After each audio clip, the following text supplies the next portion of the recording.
Hello everyone, how's it going? It's StarSedz Auto here, and in today's video we're gonna review the tie rods assembly. Now this is gonna be a little weird, but the inner tie rods are Linfordter brand. I purchased from ECS Tuning, and trust me, there's a video I want to make about ECS Tuning. And the outer tie rod ends are from 1A Auto. 1A Auto is shown on eBay. They're like a mid-range part supplier. They're not like the cheapest quality eBay stuff, and they're not the most expensive either. ECS Tuning.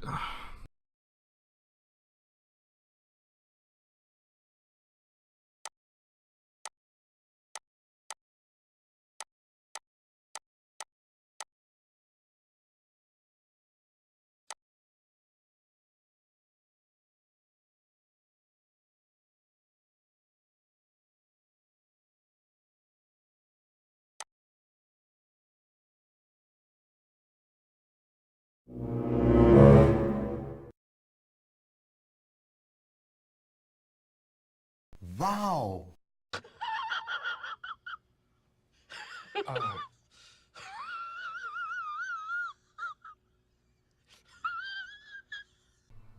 The tools I used for this tie rod assembly change is an adjustable wrench, a 17mm socket for the wheel lugs, a 3/4 wrench so you can remove the bolt holding the outer tie rod. You're going to need a torque wrench to put the wheel lugs back on. You're going to need a 15x16 wrench, which I used to adjust the tie rod to make it the same length with the other. You're going to need a pickle fork and a flathead screwdriver. These were all the parts I needed, as well as that cardboard you're looking at so I could lay down and not get dirty. It was the first time I've ever changed a tie rod assembly, and overall it was very easy to do. As you can tell, we're going to begin with the tutorial, and what I did right there, of course, is loosen the lug nuts before you jack the vehicle up, and there is one jack point shown right there in the photo. It is near the front, and what I did was look around and I found a little bent spot in the vehicle. So what I did was use the jack on that area, and then once it was high enough, I would put the jack stand on the place it's supposed to be near the front of the vehicle.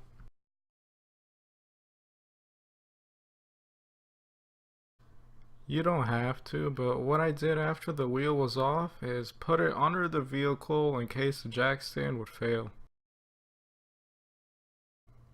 You can also put the lug nuts on the hub assembly just so they're not rolling around everywhere. In this video I'm doing the left side of the tie rod, and what you can do is turn the wheel all the way to your left to gain the best access, and of course all the way to the right if you're doing the right side.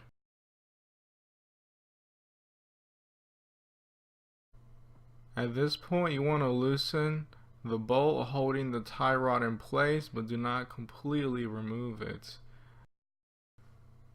At this point, this is when you start to use the pickle fork. It was a little annoying with the little shield behind the rotor, but once you get it going, and you'll see in the next video, there is an angle where you can place the pickle fork and it will allow it to come off completely. Once I had this angle figured out, and as you can tell I pressed into the shield a little, which I bent it back, you're able to get it off. It does take a while if it's stuck, but eventually it'll come off. When I hit that bump and really ruined the right tie rod assembly, I almost didn't want to change the left one, thinking that hey, the right one was damaged because of the bump, the left one should be fine, but I was wrong. Even though I shook the wheel and I did not get any vibration, I thought the tie rod was fine, but I went ahead and changed it anyway. And as you can tell right here, it was a good thing that I went ahead and did the left side as well, because that tie rod is not supposed to move as easily as it is right there. A new tie rod, a regular and a good tie rod, should be a little stiff. It should not move that easily. This is a great way to see if your inner tie rod is bad, and you can't just shake the wheel and assume that will be enough to tell if your tie rod is good or bad. Once the tie rod is free, you can go ahead and use your flathead screwdriver to remove the two clips that are holding the boot in place. Once you have the two clips removed, this is when you can pull the boot back and have access to the end of the tie rod, where you'll have to loosen it with a large adjustable wrench. This is when the large adjustable wrench comes into play. I had a really hard time trying to manually get it off. It was stuck, so what I ended up doing, which is something I don't really know if I should recommend, was use a jack. As you can tell, I had the adjustable wrench holding it, and then with the jack I would let it do the work on its own, which was able to loosen the tie rod assembly.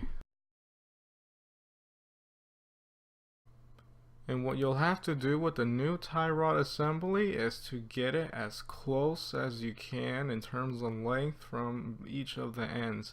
As you can tell in the photos, I did my very best, and while it's not enough to let you skip an alignment, it will be enough for you to drive your car rather safely to get an alignment.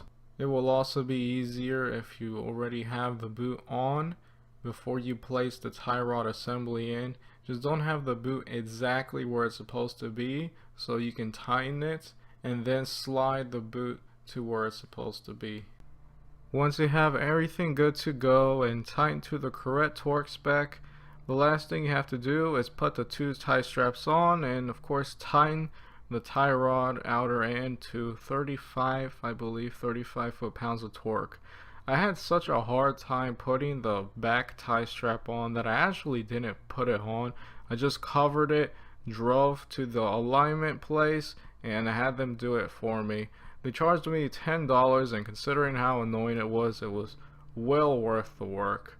Also, if you bent the little shield by the tie rod like I did, you can go ahead and bend it back. Don't forget to do that. It's been a solid 2 months since I have had the tie rods changed, including an alignment, and I'm happy to say everything is good, including the outer tie rod from 1A Auto. If you are planning to buy a premium tie rod assembly, I highly recommend not to purchase from ECS Tuning, especially from my own experience. I don't understand why I should put what my vehicle is and then it produces parts that are not compatible to it. The worst thing was that when I purchased those parts, it didn't even have that chart to the right that was shown in that later recording, which would tell you whether it's compatible or not. When I received the parts, I realized that I ordered the parts for an E36 and I wasn't able to return it because the package was already opened. Thankfully, I was able to salvage the inner tie rods and purchase the outer tie rod from 1A Auto, and everything has been good to go. I'm going to put everything in the description, including the parts, the tools, and the torque settings that I didn't put in the tutorial. Once again, I want to thank you guys for watching this video, and I hope you have a good one.